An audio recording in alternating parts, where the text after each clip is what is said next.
What's up, YouTube family? It is your favorite dreadhead. It's Chris. You know, we back at it with Island Auto Works, and today we're finally gonna do it. As you see in the title, we talking about my E90. Yes, guys, I've been procrastinating and pushing this video back for a minute, but you know, finally got everything. Shouldn't say everything. I got enough things sorted out that I can actually drive and use my E90. So today, that's what we're gonna talk about, is what I find to be not only one of the best, but also one of the worst cars BMW ever made, which is the 3 Series E90 chassis code. So y'all already know what it is. So let's get into it. Let's talk about it. The E90 is one of the nicest looking BMWs of all time. And when I say E90, I don't just mean like just the E90. I mean that whole generation. So E90, E91, E92, E93. So sedan, wagon, coupe, convertible. Like one of the best ever looking, sounding cars ever. Not only is that the first 3 Series chassis that we get with a turbo in the 335, which was N54 and N55, we also get the first V8 in a BMW 3 Series in the E90 and E92 M3. Along with that, that is also the the S65 is the highest revving engine that BMW made at the time. Revving up at, I think it was like 8,500 RPM, which, if you know anything about cars, that's kind of impressive, especially for, you know, that time, which was, I think the E90 started in 2006 all the way up to 2013. So, you know, like I said, I think this is one of the best cars that BMW made, but it's also one of the worst cars they ever made, like this generation, because it's also the first time BMW started really getting techie with a lot of their things.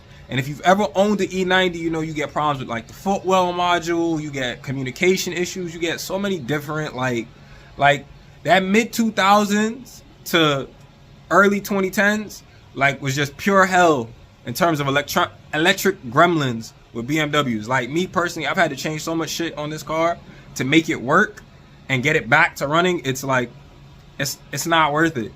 But when you actually get these things running right, you get your suspension dialed in, you get your basic tune or whatever it is you want to do to your car, like these things run so well, they last for so long, and they're just tons of fun to drive. And I personally enjoy them. I also like the look of them. So once again, I just wanted to show you guys what's going on. So behind me we have, obviously I got, you know, I wanted to get some better lighting for you guys, but we have my 2006 E90 330i. So I'm 6-cylinder, but I'm not turbocharged yet. Stay tuned because we're going to do more of that later. But this is my E90. It is manual 6-speed and it's rear-wheel drive. I don't like all-wheel drive BMWs, and I do not like automatic BMWs. If you know me, you know why. I think it's a waste of time. I've had this car now for roughly... I've had it for a long time. There's a deep story behind that I just really don't want to get into. My friends that know me and have been around long enough know how I got this car, why I got this car, and in the middle of ownership, sorry, I didn't get to say it. I've owned this car for about 4 years. In the middle of the ownership of the car just decided that, we talk about those electronic gremlins, like this car just refused to start. It wasn't a battery problem, it wasn't an alternator problem, it was a ECU, a mobilizer, body control module, key cast system. Like it was just like whatever told the car, hey, turn on, it was like, nope, I don't like you no more, died. So because of that, the car was down for about 2 years. Finally got it fixed. Or I should say barely got it fixed. We'll talk about that at another episode too. But you know, either which way, the car came back up, and now I just have some mechanical gremlins from the car being sitting down for so long. It was sitting down for like 2 years, so now I have some other stuff to fix on it. But yeah, like I said, I just really like the car, and I want to show you guys this car. There we go. So first up, as you can notice just from this right here, you can see that I have a strut tower brace running from the left chassis, the passenger to the driver's side of the chassis.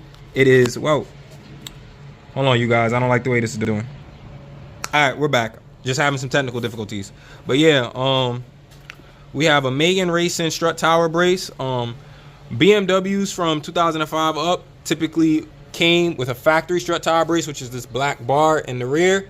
But I wanted a little bit more stabilization due to the way that I drive. So I also have an aftermarket Megan Racing's strut tower brace. Big shout out to my boy Battis. He's the reason why I have that. You can also see that I have a My cabin filter housing, like that big metal tray that sits up here that I swear is like 15 something pounds, deleted that, upgraded to some Borner or something. I can't remember the name of the company, but they make these smaller cabin filters that are washable. So that's what I have on the car. So like I said, it got rid of like 15 pounds off the front of the car. I really enjoy that. Obviously, I've deleted my engine covers stuff, all of that stuff. And yeah, my motor's a little dirty. Once again, the car's been sitting down for some years. And like I just took all of that out, and it just really makes the car feel a lot better. Don't pay attention to the fact that the air box is off. I was cleaning up some stuff over here, as you can see. Got some dirt down here. I started cleaning up down there. But yeah, like I really like this car, and I just put on a brand new belt like 20 minutes ago. Like, oh look, you can see, brand new belt. Oh, and I got the, once again, shout out to my boy Battis. We got an upgraded metal or aluminum coolant flange, because the Mickey Mouse flange that comes on this car is garbage. It's plastic and it breaks and it dies and does all kind of other things. So we got all of that stuff upgraded, and that's just on the front end side. So yeah, like I really like this car. I just want to show you guys this car. Don't pay attention to this. I have a broken window regulator that has to get fixed, so the tape is obviously holding up the glass. But yeah, like I just like this car. I have it sitting on the E92 M3 19-inch wheels as well. And obviously, because I'm sitting here talking and the car is on, I got it on a battery maintainer. But yeah, guys, like I just wanted to show you guys this car. I really like this car. 6-speed, y'all already know how that goes. If anybody has a M Sport steering wheel, or even an M3 steering wheel, and they have this trim piece, can y'all give it to me? I need to replace this. Either that or I'm gonna take this off and paint it. I haven't decided yet, but obviously it looks like crap. And I hope you guys can see this. I'm gonna show y'all in a minute as soon as I get this thing to move.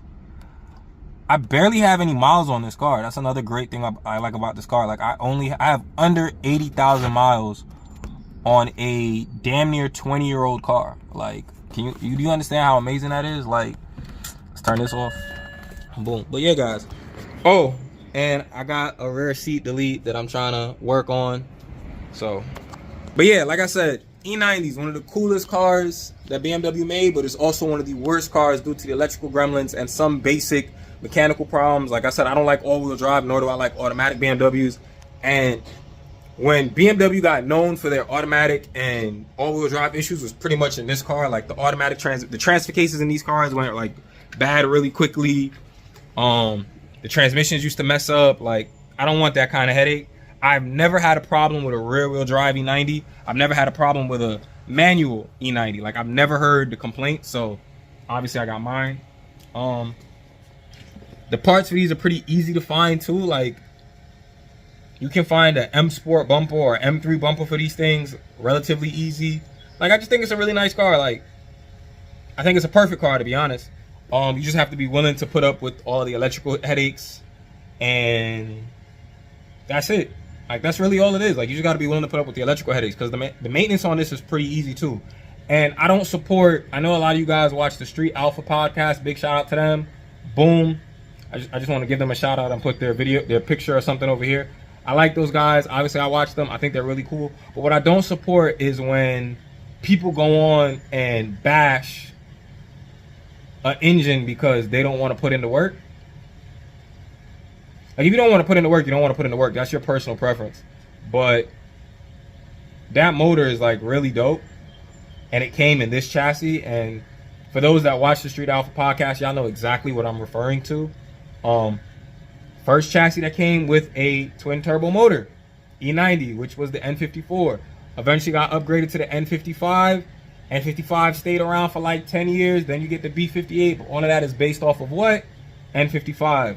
I don't have an N55, unfortunately. My money wasn't long like that when I bought this car. But you know what? I still like that motor. I love it in this chassis more than any other chassis, unless you're going to put it in an E36. Then I think it's even better. But I genuinely love this chassis because not only does it come, it has a V8 option and a turbocharged, a twin turbo and single turbo option, but this car also has the entire lineup in terms of chassis. Once again, it came as an E90 4-door, as an E91 a wagon, Avant, you know, for all you guys that are from the Europe. Two-door as an E92 and convertible as an E93. Like, you had so many options. You had so many different wheel packages. You had entertainment packages. Like, this car is just amazing. It's really, really good. And I feel like if you're a car enthusiast, like, this is the car you should use because you have so much to explore. It came all-wheel drive, rear-wheel drive. It came stick shift. It came DCT, automatic, like LSD, open diff. If you weld the diff, these things are really fun, which I want to do on this really soon because I haven't had the chance to weld the diff on this. Like, for all of my guys like trying to get into German cars, I feel like this is the perfect playground. If you can't find, and this is cheaper than an E36. Because now E36s are going for like crazy amounts of money. Like, you can pick up an E90 for like $1,500, $2,000. Like, you can just like easily get this car. So I think start here. But like I said, I know I've been procrastinating about showing you guys the videos with this car. So I was like, you know what? I was working on it today. I was like, let me record something for you guys, show you guys what it's about. Y'all already know my boy Battis has a similar one. His is all-wheel drive, automatic. So, and they're the same color. So we're kind of twinning with that too. And as you know, time goes by, you guys will get to see both cars outside in action and see what the difference is between the two cars. But I just thought you guys would like that. Another thing, I want to turn this into my drift car. I think I'm going to officially make this my drift / track car. It's also I'm going to make it a little bit prettier because I actually really like the way this car looks. That's about it. Like, I just love this car. So I also want to drop some clips like after this part of the video is done of the last time I drove this car once I got it back from the mechanic or the electrician that sorted out the car for me. He did a great job in terms of getting the car to run again, or I should say start again. In terms of running, we have a whole nother conversation. But either which way, I just wanted to show you guys this car, tell you guys about how much I love this car, how much I can't wait to start building back on top of it or building on it. And I'll see you guys next time.